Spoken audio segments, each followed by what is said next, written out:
안녕하세요, 홍석임 변호사입니다. 오늘 이 시간에는 상간모욕, 만약에 당신이 공소장을 받았다면 어떻게 해야 되는지 그 대응 방법에 대해서 말씀드리고자 합니다.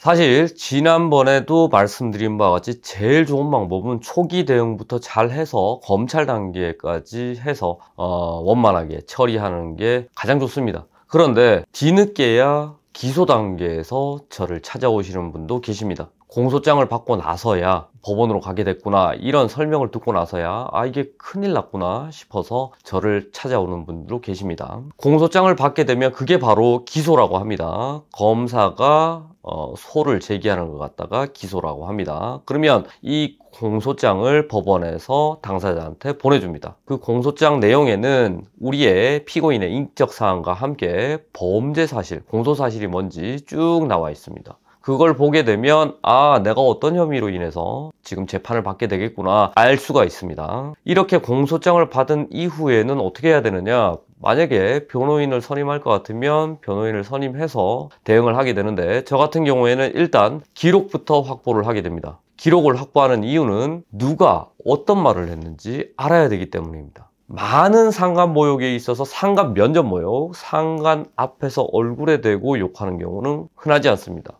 거의 대부분의 경우가 옆에 있던 사람들, 또는 술 먹다가 사담을 나눌 때, 또는 여러 사람들과 훈련을 받고 있는 와중에서 이런 일이 발생했다라고 해서 상간 공연모욕으로 기소되는 경우가 가장 많습니다. 그렇게 본다면 그 증거 기록 안에 누가 어떤 말을 했는지 확실하게 파악할 필요가 있습니다. 공소장 1분주의라고 해서 법원에 있는 판사님들도 제일 첫 번째 공판 기일에 있어서는 모든 증거들을 볼 수가 없습니다. 그래서 우리 변호인 측에서 먼저 이 자료를 확보를 해서 보고, 우리한테 나쁘게 진술했었던 또는 거짓을 진술했었던 이런 인원들의 진술조서에 대해서는 다 부동의를 해야 되는 겁니다. 이렇게 부동의를 하게 되면 검찰 측에서 이 부동의 된 진술조서의 증거 능력을 부여받기 위해서 이 인원들을 향후에 증인으로 신청을 하게 됩니다. 그러면 이 증인들이 법정에 나와서 증인으로 증언을 한 다음에야, 그 이후에야 이 진술조서가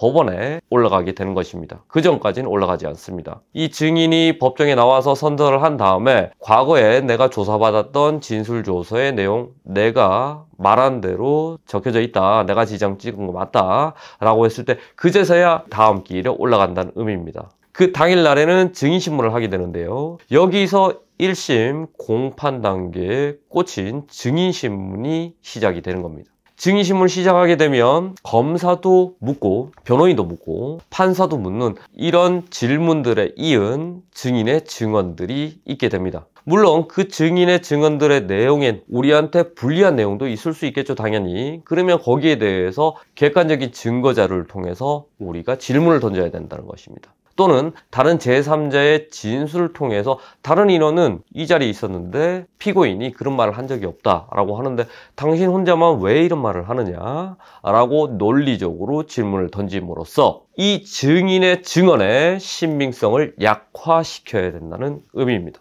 그렇게 우리 피고인의 대척점에 있는 증인들한테는 그 증언의 신빙성을 약화시키는데 초점을 맞춰야 되는 거고요. 이와 반대로 그 자리에 있었는데 우리 피고인이 그런 말 하는 거 없었다, 그런 얘기는 나오지도 않았다, 그리고 저 인원이 이렇게 얘기하는 건 아마 이런 이유 때문에 일 것이다 라고 얘기해 줄 수 있는 증인들을 확보해서 증인으로 신청을 해야 됩니다. 재판은 한 번 만에 끝나는 경우가 많지는 않습니다. 인정하는 경우에 있어서는 한 번 만에 끝날 수도 있겠죠. 그런데 부인하는 경우에 있어서는 1회, 2회, 3회, 3회까지도 했는데 또 다른 증인들, 또 다른 증거 자료를 제출할 필요성이 있고, 그렇게 제출하겠다 신청을 하게 된다면 법원의 허가만 받게 된다면 4회 기일, 5회 기일에 걸쳐서 이렇게 공판이 진행될 수도 있습니다. 다시 말씀드리지만 이 증인신문이 공판의 핵심이 되겠습니다. 추가적으로 객관적인 증거 자료가 있다면, 예를 들어서 녹음 파일이라든지 아니면 다른 카톡 내용,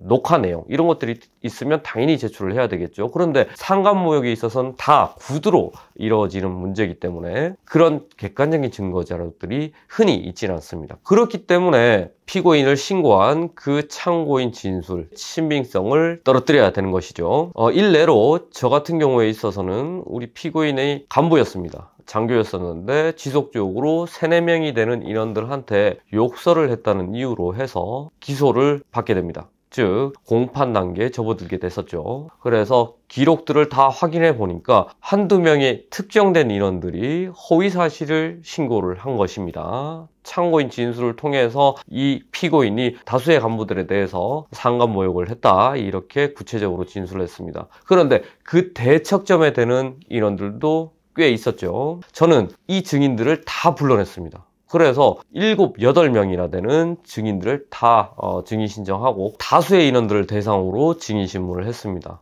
그 결과 1심에서 무죄 판결을 받게 되었습니다. 물론 증인 신문하는 것이 굉장히 힘듭니다. 변호사의 입장에 있어서도 굉장히 많은 준비를 해야 되는 거고, 기록을 꼼꼼하게 봐서 증인들이 어떤 얘기를 했는지 다 꼼꼼하게 파악을 하고 있어야 됩니다. 그래서 이 증인들로 하여금 우리가 이끌어낼 수 있는 부분들은 이끌어내고, 거짓말에 해당하는 부분들에 대해서 공격을 해서 최선의 결과를 이끌어내야 된다는 것입니다. 해서 여러분들께서도 만약에 공소장을 받았다, 그런데 상간모욕이 있어서 정말 나는 이런 부분 인정할 수가 없다, 나는 그런 얘기 하지도 않았다, 그 상관하고 있어서 물론 불만은 있었지만 이걸 대놓고 다수의 인원들이 있는 가운데서 욕을 하진 않았다, 그래서 나는 억울하다 라고 하시는 분들이 계시다면 지금이라도 저 홍성인 변호사한테 연락 주시기 바랍니다. 최선을 다해서 도와드리도록 하겠습니다. 이상입니다.